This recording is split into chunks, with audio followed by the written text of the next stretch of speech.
One box policy আমাদের, আমরা একাকার হয়ে কাজ করতেছি। আসসালামু আলাইকুম ওয়া রাহমাতুল্লাহ। আজকে আমি অনেক অনেক আনন্দিত এবং খুশি। কেন জানেন?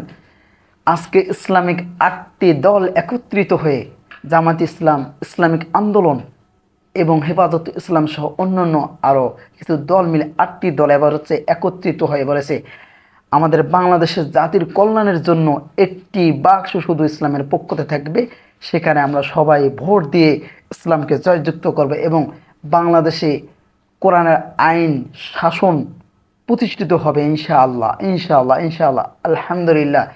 আমরা কিন্তু আসলে নির্বাচনী একটা সমঝোতার ব্যাপারে আমরা কিন্তু এই দেশের এবং জাতির কল্যাণের জন্য আমরা ইস্যুভিত্তিক আমরা কার্যক্রম পরিচালনা করতেছি। এরা জামাতের নেতৃত্বে ইসলামী দলগুলো বা অন্যান্য দলগুলো আমরা একত্রিত হয়ে কাজ করছি বা আমরা জোটবদ্ধ হচ্ছি। এই ব্যাপারটা কিন্তু ওইভাবে আপনারা প্রচার করবেন না। আমরা নির্বাচনী একটা সমঝোতার জন্য আমরা একাকার হয়ে কাজ করতেছি। ধন্যবাদ। এ কথা শুনে কার ভালো না লাগবে?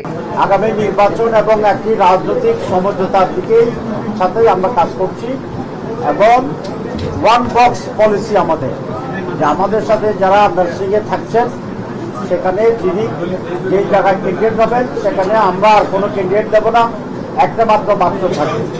আপনার যদি ভালো লেগে থাকে অবশ্যই ভিডিওটি লাইক কমেন্ট শেয়ার করে দেবেন, বেশি বেশি শেয়ার করেন যাতে জন্য সারা বাংলাদেশের মানুষ এই ভিডিওটি দেখতে পারে এবং ইসলামের প্রতি উদাবিত একত্রিত হয়ে ইসলামকে ভোট দিতে পারে।